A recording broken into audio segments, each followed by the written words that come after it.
6월 10일 수요일 새벽 예배입니다.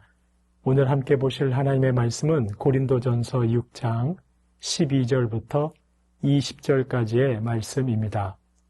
고린도전서 6장 12절부터 20절까지의 말씀을 봉독해 드리겠습니다. 모든 것이 내게 가하나 다 유익한 것이 아니요 모든 것이 내게 가하나 내가 무엇에든지 얽매이지 아니하리라. 음식은 배를 위하여 있고 배는 음식을 위하여 있으나 하나님은 이것저것을 다 패하시리라. 몸은 음란을 위하여 있지 않고 오직 주를 위하여 있으며 주는 몸을 위하여 계시느니라. 하나님이 주를 다시 살리셨고 또한 그의 권능으로 우리를 다시 살리시리라. 너희 몸이 그리스도의 지체인 줄을 알지 못하느냐? 내가 그리스도의 지체를 가지고 창녀의 지체를 만들겠느냐? 결코 그럴 수 없느니라. 창녀와 합하는 자는 그와 한 몸인 줄을 알지 못하느냐? 일러스되 둘이 한 육체가 된다 하셨나니 주와 합하는 자는 한 영이니라. 음행을 피하라. 사람이 범하는 죄마다 몸 밖에 있거니와 음행하는 자는 자기 몸에 죄를 범하느니라. 너희 몸은 너희가 하나님께로부터 받은 바 너희 가운데 계신 성령의 전인 줄을 알지 못하느냐? 너희는 너희 자신의 것이 아니라 값으로 산 것이 되었으니 그런즉 너희 몸으로 하나님께 영광을 돌리라. 아멘. 오늘 본문은 고린도 교회의 문제 중 성적 방종에 대해 말씀합니다. 고린도의 성도들 중에는 성적으로 방탕한 이들이 있었습니다. 그런데 그들은 자신들의 행동이 문제 없다고 생각했습니다. 자신들의 행동을 정당화했습니다. 그들이 그들의 행동을 정당화하는 데 사용한 논리는 모든 것이 가하다는 복음의 진리였습니다. 복음은 율법으로부터 자유하라고 말씀합니다.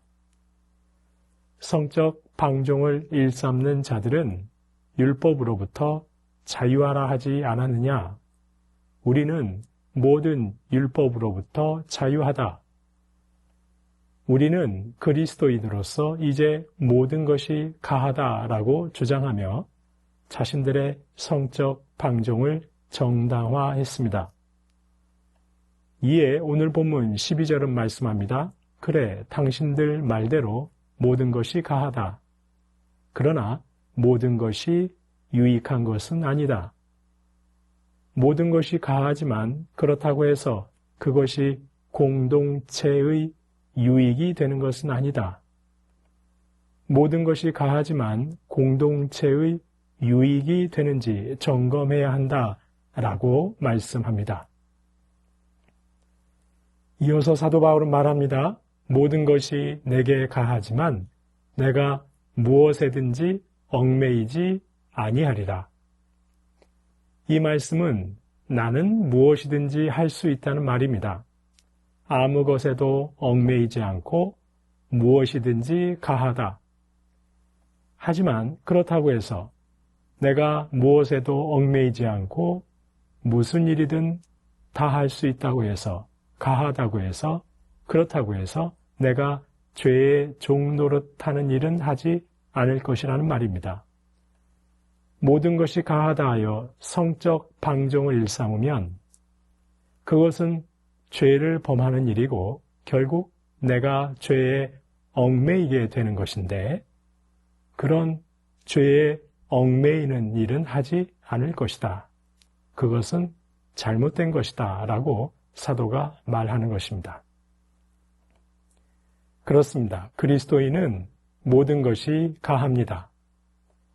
하지만 그것이 공동체의 유익이 되는지를 살펴야 합니다. 모든 것이 가능하지만 그것이 죄를 범하는 일이고 죄의 종 노릇하면서 죄에 얽매이는 것은 아닌지 살펴보아야 합니다. 성적 방종을 일삼는 자들은 또 이런 논리로 자신들의 방종을 정당화했습니다.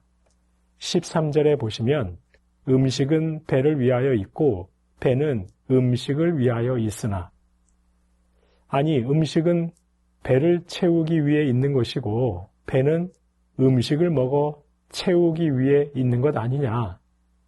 이렇게 식욕이 음식을 통해 해소되는 것처럼 성욕도 해소해야 할 생리적 현상이 아니냐, 무엇이 잘못이냐, 이렇게 자신들의 성적 방종을 정당화했습니다.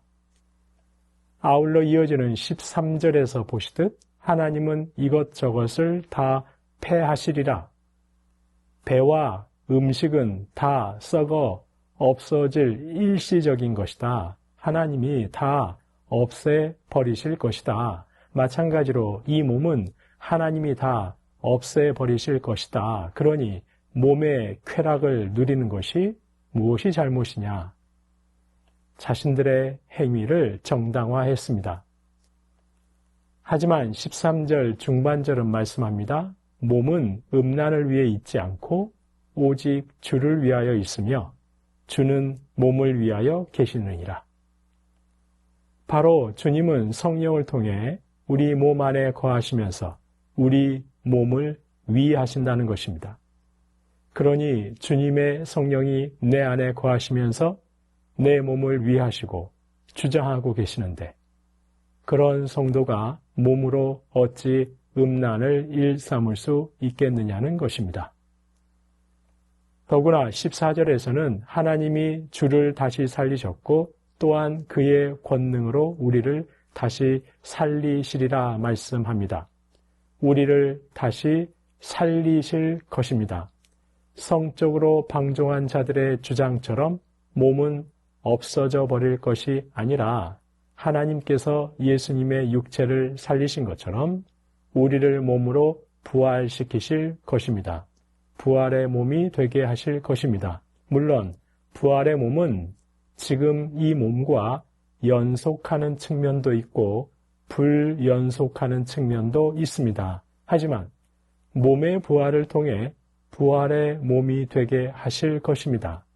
그런데 어찌 부활의 몸이 될 이 육신을 가지고 음행에 빠질 수 있겠느냐는 것입니다. 그리고 이제 본문은 결론적으로 19절과 20절에서 중요한 원리 두 가지를 말씀합니다. 첫째, 너희 몸은 성령의 전이라는 것입니다. 성도의 몸은 성령께서 거하시는 거룩한 성전인데 어찌 거룩한 성전을 음행으로 더럽힐 수 있겠느냐는 것입니다. 둘째, 너희는 너희 자신의 것이 아니라는 것입니다. 그리스도의 피를 값주고 산 하나님의 것이라고 말씀합니다. 따라서 이제는 내 몸이 내 것이라고 착각해서는 안 된다는 것입니다. 내 것이기 때문에 내 마음대로, 내 욕망대로 사용해서는 안 된다는 것입니다. 내 몸의 참된 주인이신 하나님의 영광을 위해서 하나님의 뜻을 따라서 사용해야 한다는 것입니다. 성도님 여러분, 저와 여러분은 자유합니다. 모든 것이 가합니다. 하지만 그것이 그리스도의 몸된 교회 공동체의 유익이 되는지 살펴야 합니다. 모든 것이 가능하지만 그것이 하나님께 기쁨이 되는지 살펴야 합니다. 모든 것이 가능하지만 그것이 이웃 사랑을 실현하는 것인지 살펴야 합니다. 만약 공동체의 유익이 되지 않는다면, 하나님의 기쁨이 되지 않는다면, 이웃 사랑을 실현하는 것이 되지 않는다면 멈춰야 합니다. 해서는 안 되는 것입니다. 저와 여러분은 성령께서 거하시는 성령의 전입니다. 거룩한 성전입니다. 저희의 몸은 더는 저희의 것이 아닙니다. 아니, 저희의 인생은 더는 저희의 것이 아닙니다. 저희의 삶과 저희의 몸과 저희의 모든 것은 이제 더는 저희의 것이 아닙니다. 하나님의 것입니다. 이제 저희의 삶과 저희의 몸과 저희의 모든 것을 통해 저와 여러분은 하나님의 뜻을 드러낼 수 있어야 합니다. 하나님의 영광이 되어야 합니다. 하나님의 기쁨이 되어야 합니다. 주님의 몸된 교회 공동체의 유익이 되어야 합니다. 성도님 여러분, 저와 여러분의 몸은 죄악의 도구가 될 수도 있고 하나님의 영광을 위한 성령의 도구가 될 수도 있습니다. 저와 여러분의 입술은 형제를 절망에 빠지게 하는 저주의 입술이 될 수도 있고 형제에게 소망을 주는 위로와 격려의 입술이 될 수도 있습니다. 저와 여러분의 눈은 형제에게 깊은 상처를 안겨주는 세상 냉담한 눈이 될 수도 있고 형제에게 평안을 주는 따뜻한 눈이 될 수도 있습니다. 부디 저와 여러분 안에 내주하고 계신 성령의 인도하심에 따라 저와 여러분의 몸을 통해 하나님의 영광과 뜻과 하나님의 기쁨만이 드러나실 수 있기를 간절히 소망합니다. 아니, 저희 삶과 저희의 모든 것을 통해 하나님의 뜻과 하나님의 영광만을 드러내실 수 있기를 주님의 이름으로 축원합니다. 주신 말씀 기억하며 기도하겠습니다. 성령께서 거하시는 거룩한 성전을 음행과 같은 죄악으로 더럽히지 않게 하옵소서. 성령께서 거하실 만한 거룩한 성전 되게 하옵소서. 몸은 내 것이 아니요 하나님의 것임을 기억하고 내 욕망이나 만족이 아니라 하나님의 뜻과 하나님의 영광과 공동체의 유익을 위해 사용하게 하옵소서. 주신 말씀 기억하며 기도하겠습니다.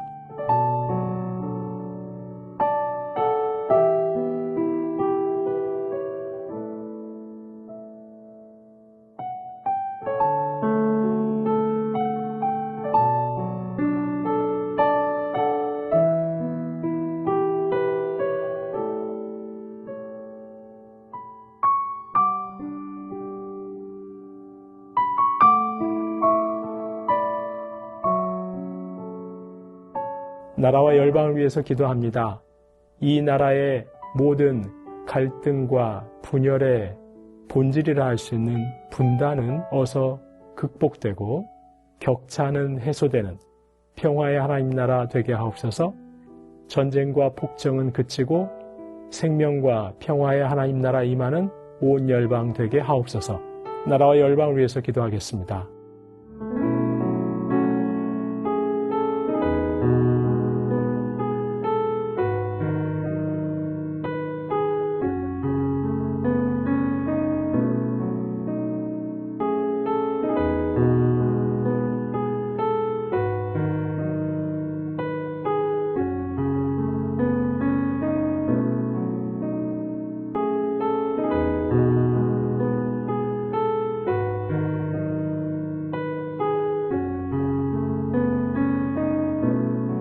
교회를 위해서 기도합니다. 날마다 그리스도를 바라보며 그리스도의 성품과 인격으로 물들어가게 하옵소서. 순모임마다 말씀과 기도의 은혜, 성도 간의 아름다운 교제가 넘치게 하옵소서. 모든 중직자들이 순모임에 함께 참여하게 하옵소서. 교구 순장님들, 교사 순장님들 성령으로 충만하게 하옵소서. 시니어 어르신들의 영육을 강건하게 하시고 모교, 토요, 전도팀에게는 복음의 능력으로 함께 하옵소서. 교회를 위해 기도하시겠습니다.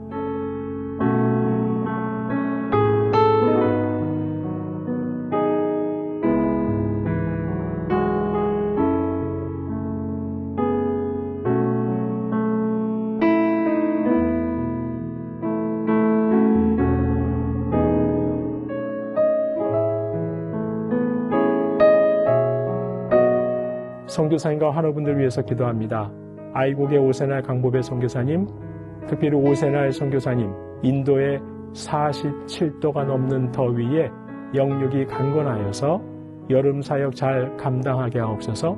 한국에 머물고 계신 강보배 선교사님, 대동맥류와 대동맥 판막 수술 이후 잘 회복하게 하옵소서.